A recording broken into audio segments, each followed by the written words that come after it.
Miranda Matthewson here, as always, to help you get up and get into action when it comes to your fitness and health goals. Because so often we know what we need to be doing to take better care of ourselves.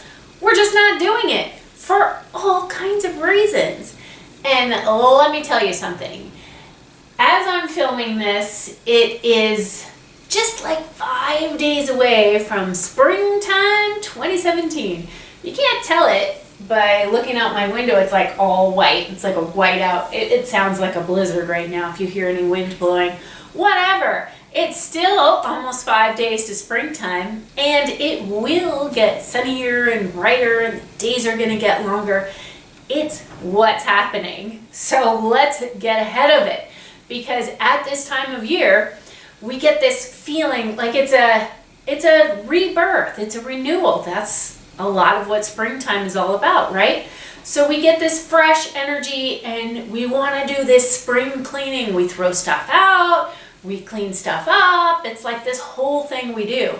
So if we're doing it with all the stuff on the outside, why not do it with the stuff on the inside? So I have created 6 weeks of spring cleaning for your body, your mind, and your soul. So this is week 1. And don't worry if you're watching this and it's not springtime, it's okay. You can watch this and utilize these principles any time of the year. They still work no matter what. So it's okay. All right. So today for our spring cleaning, or whatever time of year cleaning, we're going to clean up our diets. So how are we going to do that? Well, let me tell you, before I dive in, I'm going to give you 6 tips. And in one video, just all at once, that's a lot. I could do an hour-long video on each of these tips. So if you start to feel overwhelmed and like it's a lot of information, don't worry. I'll give you some ideas also on how to implement as we move towards the end of this little mini training. So also I want to tell you, you can take notes, but you won't have to. I'm going to give you a PDF. So you can just super easy download it, and then you have all of the info right there at your fingertips. You don't have to rack your brains. What did she say? I can't read my writing, or whatever. I'm going to give you a PDF, and you can grab that over at mirandamatthewson.com/SC1. So that's SC as in spring cleaning, 1 as in week 1. And we're going to talk about diet.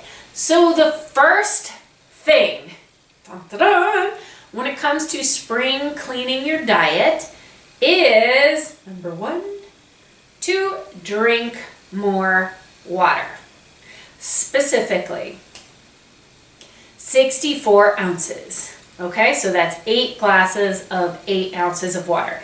And that's just a typical goal to aim for. If you want to get really technical with your body weight and your BMI, you can look all that stuff up. Google is our friend. Go ahead and do that. But for the sake of talking to everyone, let's aim for 64 ounces. Now, if you're already drinking 80 ounces, then you don't need this tip. You're doing good. But if you're not, if you're drinking maybe 20 ounces a day, or you don't even know if you drink any water because you're drinking coffee and then you switch to soda, then this is for you. So 64 ounces of water, aim for it. Now, a lot of times I hear people tell me that they're not sure how much they're drinking and they're not really sure how to measure it. So I'll tell you exactly what I do. Works for me. I think it's going to work for you too. I went to Target. I got a glass bottle. I don't do the plastic bottles because who knows what is leaching into your water, and you don't need that. So aim for no plastic bottles. Plus, it's not good to recycle all those plastic bottles. I mean, that's more energy when you recycle something. So just get a glass bottle. I got mine at Target for like $10 or something like that. And it's 20 ounces, so I know how much it is. So I make sure I drink that 20 ounces of water 3 times a day. And then I drink something else too, like maybe some herbal tea or some kombucha or something like that. Nothing with sugar, but that's another topic. So you can get your 64 ounces super easy that way. And if it's still difficult, you can give yourself time limits. So say the first 20 ounces has to be down before 10 a.m. The second 20 ounces has to be down before 5 p.m. That's doable, right? And then the third 20 ounces has to be done by what, 8:30 p.m., something like that. You make up the rules that are going to work for you, but start experimenting with what works for you. These are just some ideas. Now, why would you want to drink more water? I actually heard, I'm not gonna say who, but in I love personal development books. So in one of the personal development books that I was reading, the author actually said, why are people drinking more water? It doesn't do anything. And then later on in the book, she was talking about how she drinks Diet Coke. Oh, people are going to listen to that. It's horrible. The rest of the book was great though. But anyway, I'm not going to tell you what book it was. But if you have heard it, don't listen. So the reason, I'm not going to get into why Diet Coke is a bad thing. Basically, it leaches your bones, and if you're a woman, then that will lead to osteoporosis. That's just one thing. Anyway, water, what does it do? You are made up mostly of water. So when you don't drink water, things tend to get static and sticky, and they don't move well. I mean, like literally, you know what I mean. So when that happens, when you don't drink enough water, everything gets sort of stagnant and sits in your body and doesn't have the opportunity to, your body can't clean itself, basically. And I don't mean just out the bottom. I mean like your sweat, your organs overall, everything. It just slows down the whole mess. Things get stuck. And yes, that is one of the reasons that people get cancer. So what happens when you drink enough water is your body is hydrated, obviously, but your organs are getting what they need to work more smoothly, and they can eliminate all the stuff they need to eliminate, and thus your energy moves more smoothly through your body. I mean, think about it. That makes sense, right? Drink more water. Your body is made of water. We wouldn't be alive without water. And everything moves more smoothly, and you have more energy. I'm not talking like a caffeine buzz. I just mean like a leveled out energy. And you feel good. You don't feel stagnant or ugh, and everything moves nice and smoothly. So, moving on. Tip number 2. So, before I tell you what it is, what's the one thing that any diet or nutrition book worth its salt agrees on? Now, there's so much differing information. This one says meat's good. This one says meat is bad. Dairy good, dairy bad. Soy good, soy bad. All, you know, it just goes on and on. It's so controversial. But what do they all agree on? What's good for you? What will feed your body the nutrition that it needs so that you have the energy that you need to fully enjoy your life? Vegetables. Vegetables are your friends. Now, I'm going to throw a lot at you today, so I'm just going to give this one to you. But aim to make your veggies 50% of your entire food intake. 50%. I know it sounds like a lot, but challenge yourself for like a week and see if you can do it. So I know that's a big stretch, and I'll give you some more ideas closer to the end of the video. But I mean, you know what? Inspire yourself by thinking of a vegetable. Go and Google what the benefits of that vegetable are. And then you're going to be more apt to try to work towards liking the veggies. Veggies are your friends. We're all messed up because of all the processed food that we've been taking in for who knows how many years. So, but I'm telling you, your body likes vegetables, even if your head doesn't think it does. Your body wants the veggies. Trust me on that. So just pick a vegetable, broccoli. Now go Google it up and see what the benefits of whatever article you come up with tell you. So take that in, start educating yourself about the benefits of this. So, and go for the 50% veggies. Now, I know, like I said, that's a lot. So if it doesn't work, start with 1 serving and go for 1 serving a day of veggies. And then once you've got that down, it takes about 30 days to get a new habit down. Then add it another serving, so 2 servings, and then add 3 servings, and then add 4 servings. Now pretty much at 4 or 5 servings, you're at your 50% mark, so then you're there. So take that and run with it. Okay, tip number 3 is to cut out the processed foods. Now you knew I was going to say it. Processed foods are not your friends. Vegetables, yes. Processed foods, no. And why? Why is that? Well, part of the reason is these things are created in factories and man-made. So you don't even know what's in them. You can look at the ingredients and be like, I don't know what that means. So anything that you can't pronounce, put it back on the shelf. Anything with any kind of hydrogenated, why can't I say that word? Hydrogenated oil, you want to put that back on the shelf. That just means partially hydrogenated means that they've altered the molecular structure of this oil, and that's the kind of stuff that sits in your body and turns into cancer. They're not going to flat out call it trans fat or tell you that it's going to cause you cancer, but partially hydrogenated anything is not your friend. It's altered. So if you take that in, it's going to alter your molecular structure, and then you've got something fun on your hands, like, there's that word again, cancer. So let's avoid that altogether. You can pretty much skip all the middle aisles of your grocery store.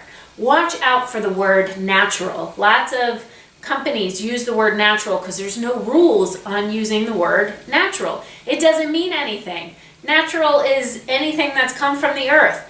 Is there anything that hasn't come from the earth? So it doesn't mean anything. It doesn't mean it's good for you. Which brings us to tip number 4. Tip number 4 is to choose organic. And I'll throw in non-GMO since we're there. And I'm throwing everything out there at you. So, organic. What does that mean? Organic means it has had to pass a very strict test to make sure that it was grown in healthy soil and pesticides were not used. And then there's some other checks that they, tests that the farmers have to pass. So you want to buy organic pretty much all the time. And I know there was a list of, and I even said this in my video last year, that if it has a thick skin, that you can go ahead and buy like bananas or avocados, the conventional ones. But I'm gonna shift that this time, because even though the pesticides are maybe not seeping through the skin, this stuff is grown in funky soil. All those pesticides, funky being a technical term, all those pesticides have seeped into the soil and are then that's what the plants are eating to grow themselves. So it's in the plant no matter what. So always go organic. And if you say it's too expensive, then you might want to shift your perspective. Like, spend the money now and keep yourself healthy versus spending the money later when our health insurance, what's happening with our health insurance anyway? It's like a complete, we won't, that's a whole different video, right? But you see my point. So it's health care versus sick care. Don't wait till you're sick to eat the organic veggies and fruits and dairy products. You know, do it now. Spend the money now versus spending it later when you get sick, because it's going to cost a whole lot more later. It's for real. So, and that is the flat out truth. Spend the money now instead of waiting till you get sick and spending it later, please. Okay, moving right along. Tip number 5, avoid artificial sweeteners. So a big mistake that I see a lot of people make is they go for the sugar-free option. And usually when something says sugar-free, it's got some other funky thing in it. So you want to stay away from the equal and the sucralose and the, what's that, sweet and low? Is that still around? Yeah. Bad. No. Like, those things are chemicals that people have put together in a factory, and your body does not know what to do with it. So you think you're doing a good thing and that you're not going to gain weight, when in reality you end up gaining more weight, and that's the least of it. Because when you take in these artificial sweeteners, your body doesn't know what to do with it. So it gets confused, and it ends up holding on to extra fat on your bones. So that's no good. If you want to eat sugar, just eat sugar, because then you know what it is. It's sugar. Now, all the processed foods, going back to the processed foods, most of them have a lot of sugar, more sugar than they need, because the producers of those goods know that sugar is super, super addictive, and that once you eat one, you got to keep on keeping on with that, right? And then you'll buy more of their product. So extra sugar is put into most processed foods. The truth is that you can change your taste buds. Now, I'll give you my own personal experience with this, and I didn't believe it either. But you can change your taste buds. You're not meant to take in that much sugar. You don't need sugar on your fruit. Your fruit is sweet. So I'll tell you my example. I was trying to quit coffee, and I used to put like 7 or 8 packets of sugar into my coffee, and my friends would make fun of me because they're like, "Aren't you a health coach?" Like, Anyway, that was a long time ago. So I used to do that, and then I was like, you know what? I want to see if I can quit coffee. So I thought, if I stop putting sugar into my coffee, then I'll stop liking coffee, and I won't see it in the same light, and I'll stop drinking it. So I stopped putting sugar in my coffee, and I kept drinking the coffee. And eventually, like, I wanted the coffee so bad that my taste buds changed. It took about 2 weeks, and I was really mean. So you can expect that. It does mess with your hormones. So yeah, when you cut sugar out, it makes you a little bit weird. At least it did to me. But now, I mean, it's been like a decade, and I've been drinking coffee without any sugar for like a decade. My taste buds changed. I don't eat the crap that I used to eat anymore. I don't want it. I don't need it. I'm satisfied by some fruit. So you can change your taste buds. There's a little bump in the road there. It's not the most pleasant experience, but you can do it, just so you know. All right, coming up to our last tip, tip number 6. And tip number 6 is to look at your calories in a different light. So when it comes to calories, people are making the mistake in general of looking at the quantity of calories versus the quality of calories. So let me give you an example. So quantity being, say you have a banana with some almond butter on it. And just for the sake of argument, let's say that's about 400 calories right there. And then you have this little ice cream thing with its artificial sweetener in it, And it's just a little thing, and it says only 100 calories. So which one is better for you? Now, since I'm phrasing it like this, you know, obviously, that the banana and the almond butter is better for you than the ice cream that's only 100 calories. Now, what do I mean by better for you? Because that's kind of important to define for yourself.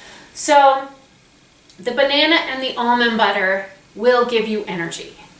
It will give you nutrients that your body can turn into energy so that you can get through your day in a good mood and be happy. And it won't make you fat because you're going to burn that energy. This, however, on the other hand, even though it's only 100 calories, your body, it doesn't offer your body any nutrients, so you can't turn it into energy. The artificial sweeteners confuse your body, so then you end up holding more weight on. So you actually gain more weight from eating the little packet of 100 calorie ice cream with the artificial sweetener than you do from a banana with almond butter. Now, I'm not saying that if you eat one that you're going to gain a ton of weight, but if this is your habit to eat this as your treat every day, then you will gain weight, and you'll be like, why am I gaining weight? I'm only eating 100 calories. What happened?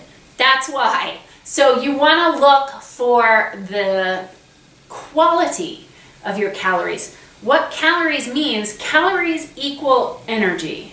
So if your calories don't have nutrients, then they're not going to equal energy.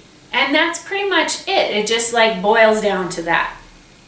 Now, I covered all 6 of my tips, and you've got them to go run with them. Please grab that PDF so that you don't just like move away from the video and like, what'd she say? It was good, but what'd she say? What am I going to do? Maybe drink some water, and then, you know, you leave it at that. Go get the PDF, MirandaMatthewson.com/SC1. All right, and then you can have everything that I just said laid out for you in the PDF. And as far as implementation, I told you I'd give you some ideas for implementation. Don't expect yourself to go do all 6 of these things right now and for the rest of your life. You want to trickle them into your life a little bit at a time. My suggestion is to really take it slow. Focus this month on, 30 days from here till 30 days from now on just getting the water in. And then add on cumulatively. So the next 30 days, you drink the water and you eat the veggies. And then the next 30 days, you drink the water, you eat the veggies, you cut out the processed foods. So on and so forth down the line. And then in 6 months, you've changed your habits, and you're going to be feeling so good if you follow these tips. Now, if you want to go faster than that, then go right ahead and give it a shot. But I really think the month-to-month thing works, even though it seems long and drawn out, and you're like, what? Why can't I just do it all at once? That's another video too.